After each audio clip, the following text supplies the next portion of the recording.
नमस्कार मित्रों।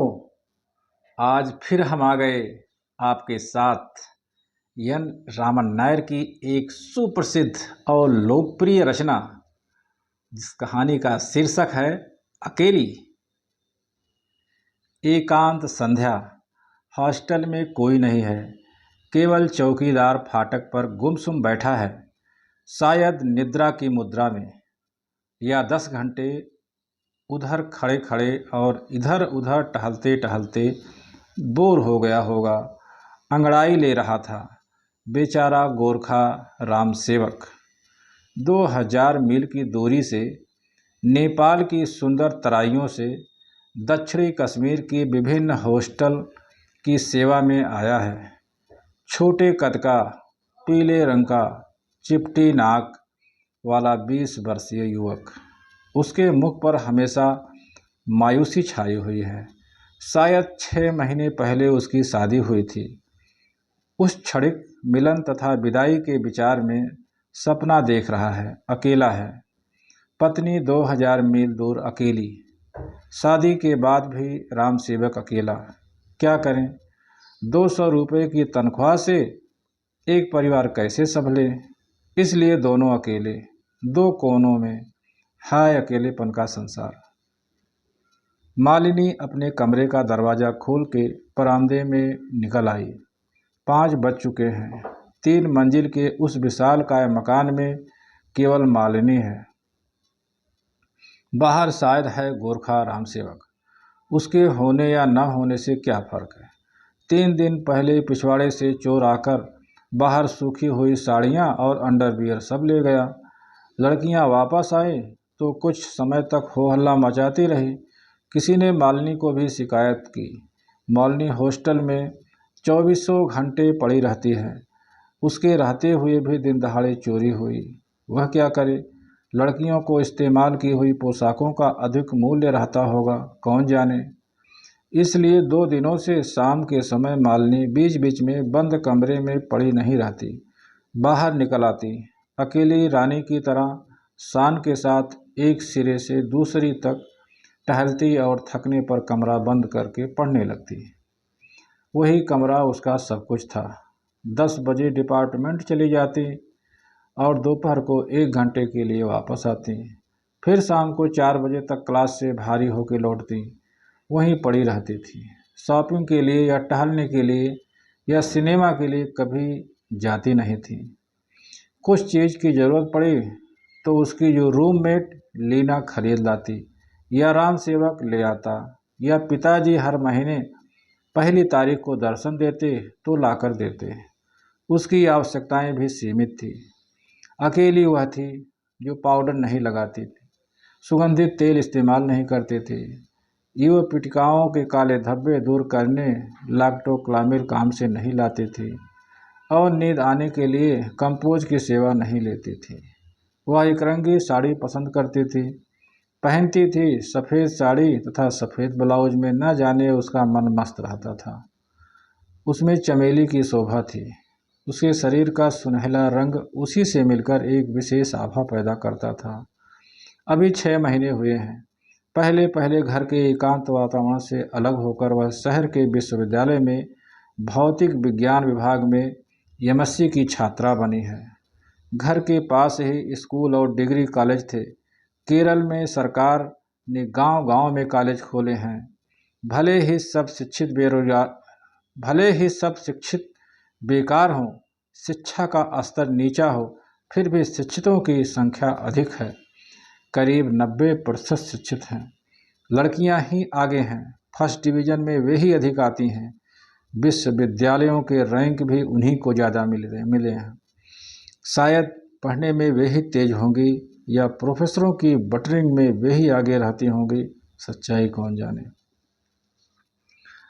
दूर, बहुत दूर, जहां आकाश धरती को चूम रहा है, वहां 2 व्यक्तियों की परछाई दिखाई दी। मालिनी को मालूम हुआ लीना और जॉय हैं। क्यों दोनों इतनी जल्दी वापस आ गए? कोई झगड़ा हुआ होगा। 7 बजे की मोटर शहर से आ गई। उसमें 10-15 युवतियाँ भी थी। सब हॉस्टल की तरफ आ रही। अब हॉस्टल में चहल पहल शुरू होगी। 3 घंटे की एकांतता अब शोरगुल में बदल जाएगी। मालिनी तब भी अकेली है।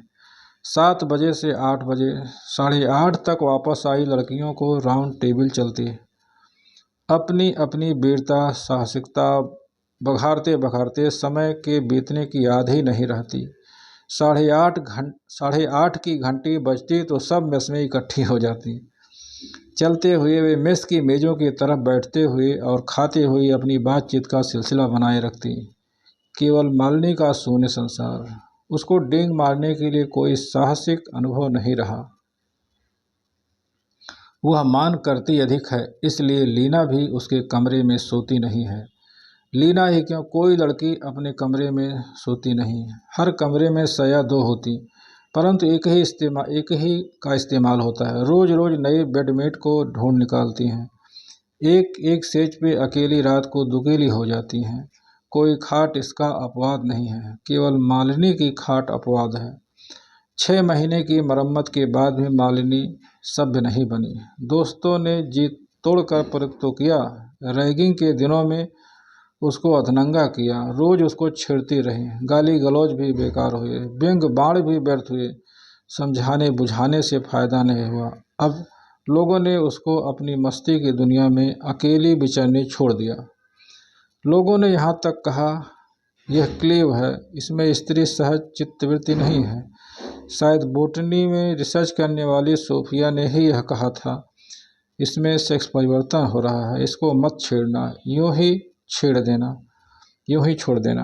मालिनी उस प्रस्ताव से खूब घबराई हुई थी कि अगर सेक्स परिवर्तन होगा तो क्या होगा। बाद में उसकी शंका दूर हुई, क्योंकि उसने आईने के सामने अपने अकेलेपन के समय अनेक बार जांच करके देखा। वह अब वयः प्राप्त नारी है, सारे अवयव पूर्ण विकसित हैं। अपने अंग अंग को उसने जांचा। उसने भी लीना के हाथ में नग्न नारियों की फोटो देखी। झांक कर देखते समय लीना की गाली भी सुननी पड़ी थी, आई है देवता अब पाप का बंटवारा करने, हटो यार, यह तुम्हारा संसार नहीं है। मालिनी ने अपनी उंगलियों से छू छू कर अपने सब अवयवों की परीक्षा की। कपोल कितने मसृण मनोहर, सोने के रंग में कुंकुमी आवरण, भौहों था पलकों की रोमावली कैसी काली काली। भौहों की कुटिलता तथा रेखांकित सहजता पर लीना ने कितनी बार ईर्ष्या प्रकट की थी। अधरों में प्रकृति ने लिपस्टिक डाल दी थी, नयनों में काजल। उसने अपने लंबे लंबे बालों की परीक्षा की। केरल की अधिकतर लड़कियों के बाल घुटने तक बढ़ते हैं या एड़ी तक। उसे याद आई, एक बार उसने मोहल्ले के कॉलेज के युवक अंग्रेजी अध्यापक ने उसी के बालों को अपने सिमले के लिए चुन लिया था। उसकी प्यारी माँ ने अब वह नहीं रही। बचपन में उसे सहला सहलाकर संवार कर गूंथते हुए भविष्यवाणी की थी, बिटिया तेरे बाल घुटने से नीचे लंबे मोटे हो जाएंगे। सच, अब उसे सभी लंबे हैं। इस कारण नहाने में तथा संवारने में अधिक समय लगता। अनचाहे भी लीना की सहायता चाहती है। वह अपने छोटे भूरे कुंतल से क्रोध करके कितनी बार वह मालिनी के लंबे काले बालों को एकटक खड़ी देखती रही। इकोनॉमिक्स के टेस्ट पेपर के दिन भी लीना की इच्छा को पूर्ण करने उसे 1 घंटा खड़ा रहना पड़ा। ऊपर से नीचे उसकी आंखें घूमी तो इसे गर्व ही आया, और नीचे आई तो उसने बिजली कौंधने लगी। वह पुलकित एवं लज्जित हो गई। उसके दोनों कड़े स्तन रूप और भाव में 100 अंक पाने योग्य थे। किसी ने उसका स्पर्श नहीं किया था, उसके स्तन भी थे, ऐसा संदेह मालिनी को हो गया था। मालिनी के अधरों में मुस्कुराहट आई, क्योंकि उसे याद आ रही थी लड़के लीना को मैनचेस्टर कहते थे। उसको कभी उसका अर्थ ठीक ठीक समझ में आया। आंखें और नीचे आई तो जल्दी लज्जा से उसे कुछ दिखाई नहीं दिया। उसे बिहारी का दोहा याद आया, इन दुखिया अखियान को सुख सिरजोई नहीं, देखते बने न देखते बिन देखे अकुलाई। उसकी दोस्त स्वयं प्रभा, जो संस्कृत में एमए कर रही थी, जिसको सारे लड़के जगदेवी कहते थे, श्लोक पाठ में समर्थ थी, मालिनी को देख एक दिन उसने सुनाया था, अनाघ्रातम पुष्पम किसलय मलूनम कर श्रुहय सनिविद्धम रत्नम मधु नो मनास्वादित रसम अखंडम पुण्यानाम फलमेव न नद्रूप नघम न जाने भोक्तारम कमी समुपस्ता विधि। वह अपने श्याम कंठ से सुंदर ढंग से कई बार अंतिम पंक्ति न जाने भोक्तारम कमी समुपास्तायति विधि गाती थी और भाव चेष्टाओं के साथ मालिनी का सूक्ष्मावलोकन करती थी। उस समय मालिनी को उस श्लोक का अर्थ मालूम नहीं था, इसलिए वह उस सखी के सामने वेटिंग रूम में गुमसुम देर तक खड़ी रहती थी। आगे महाकवि कालिदास के विस्तृत शाकुंतलम नाटक को पढ़ने का तथा अभी समझने का प्रयत्न किया था। अब भी मालिनी को मोटी 80 किलो की काली कलूटी सुंदरी देवी को याद आ रही थी। यद्यप उसका नाम सुंदरी था और रूप सुंदर नहीं था, तो भी उसका हृदय आपाद मधुर था। जाने नाम में क्या धरा है अथवा माँ बाप को वह दोष क्यों दे। हॉस्टल में कोलाहल है, धड़ाधड़ सबकी जीभें चलती थी। कैसा आवेश था। उस कोलाहल में भी मालिनी अकेली थी। उनकी रसीली रोचक बातों में उसको रस नहीं था। सचमुच जीवन भर उसने सबका क्रोध और ईर्ष्या मोल ली। बचपन में उसको देखने वाले सब उसको गोद में उठाकर चूमना पुचकारना चाहते थे। वह सहमत नहीं होती थी। मजबूरन कोई गोद में लेता तो मचलती थी। स्कूल में उसके अध्यापक उसे बहुत चाहते थे। प्राइमरी के हेडमास्टर उसे गोदी में लेना चाहते थे, परंतु वह भाग खड़ी होती। उस संतानहीन व्यक्ति की मानसिक स्थिति उस समय उसको मालूम नहीं थी। हाई स्कूल में हेडमास्टर ने चाहा था कि मालिनी नाटक में भाग ले। शाकुंतलम के चतुर्थ अंक का अभिनय था। मास्टर की दृष्टि में 2000 छात्राओं के उस स्कूल में केवल मालिनी उसके योग्य निकली। सारी लड़कियां इस बात पर बड़बड़ा रही थी। उनके मुंह की कालिमा उसे अब भी याद है। आखिर सबसे बड़ी मिलनसार, फ्लर्टिंग में मशहूर चित्रलेखा ही उसके लिए चुनी गई। मालिनी को दुख नहीं था। वह क्या करे, सदा उसके मन वही शब्द गूंजता था। उसे कॉलेज की भी एक घटना याद आई। युवक अंग्रेजी प्रोफेसर शेक्सपियर का नाटक एनिवर्सरी के लिए चुन चुके थे। ओथेलो से एक दृश्य का जिसमें नायक नायिका को संदेह के कारण गला दबा दबा कर मारता था। स्वयं प्रोफेसर साहब ओथेलो का अभिनय कर रहे थे। अच्छे थे, वाचाल थे, मालिनी के एक्सेंट तथा ब्यूटी से आकृष्ट थे। उनका प्रयत्न असफल रहा। मालिनी डेस्डिमोना बनने के लिए तैयार नहीं थी। उच्च कुल की मालिनी एक काले निगरों के पीछे निकल पड़े। असंभव। प्रोफेसर ने प्रिंसिपल साहब तथा मालिनी के पिता से भी सिफारिश करके देखा। मालिनी अब भी उस प्रोफेसर की स्थिति पर हमदर्दी अनुभव कर रही थी। वह क्या करे, सदा उसके मन में वही शब्द गूंजता। मालिनी के ये 6 महीने बाहरी अनुभव के नए खुले अध्याय थे। यद्यप वह कहीं बाहर नहीं गई, अपने मित्रों से सब सुन चुकी थी। सब लड़कियां 4 बजे की प्रतीक्षा में थी। कोई सिनेमा का बहाना करती, कोई शॉपिंग का, कोई टहलने का। सब वापस आती थी रात को 7 बजे। उनकी वापसी में मानसिक कुढ़न थी। वार्डन के कठोर कानून के विरुद्ध आक्रोश था। सब अपने बॉयफ्रेंड के साथ 3 घंटे आराम से बिताती थी, कभी कभी झुंडों में, कभी कभी अकेले दुकेले। सबका शहर के बड़े बड़े होटलों तथा सिनेमाघरों में खूब परिचय था। वह होटल तथा सिनेमाघर उनके हृदय में दिन रात गुदगुदी पैदा करते थे। आमोद प्रमोद की यौन लीलाओं की विविध दशाओं का वर्णन सुनकर मालिनी में भी उस्मल भाव पैदा होते थे। उसमें भी जिज्ञासा लहरें मारती थी, लेकिन वह उनको चखने का विचार छोड़ देती, क्योंकि उसके मन में वह शब्द गूंज उठते जो माता जी के अंतिम दिनों के थे। क्या मालिनी कभी अपने से बाहर नहीं हुई? हाँ, जरूर। एक बार रंजित उसके मामा का पुत्र था, सालेन सुमुख युवक। एक दिन इंग्लैंड से जब केरल आया था तो मालिनी के घर भी आया था। मालिनी तब 15 साल की थी। वह इंजीनियरिंग की परीक्षा दे चुका था।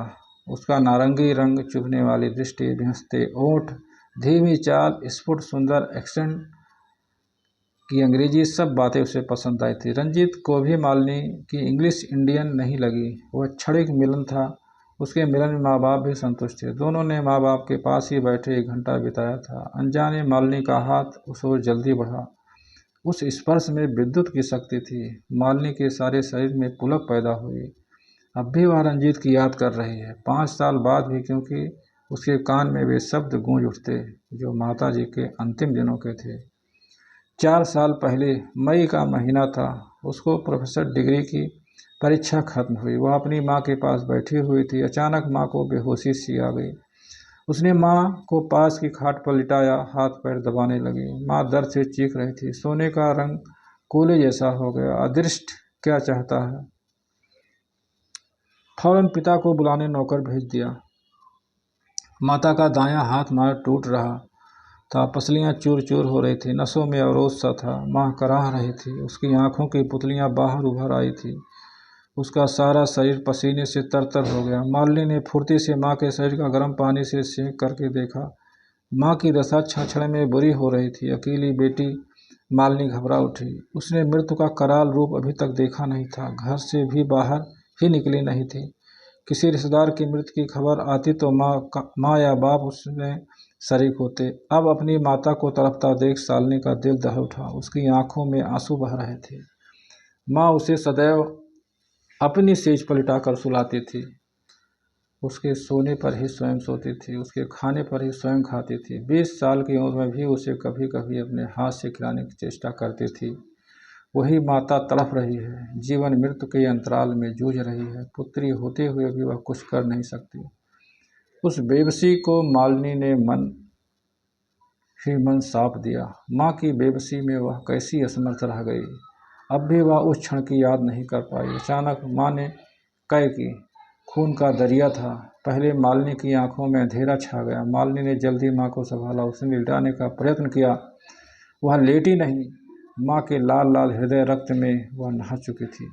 माँ ने उसे छाती से लगाया। उसके मुंह से बलहीन जीभ से वह शब्द निकल आए, बिटिया, औरतों के सौंदर्य में जोखिम है।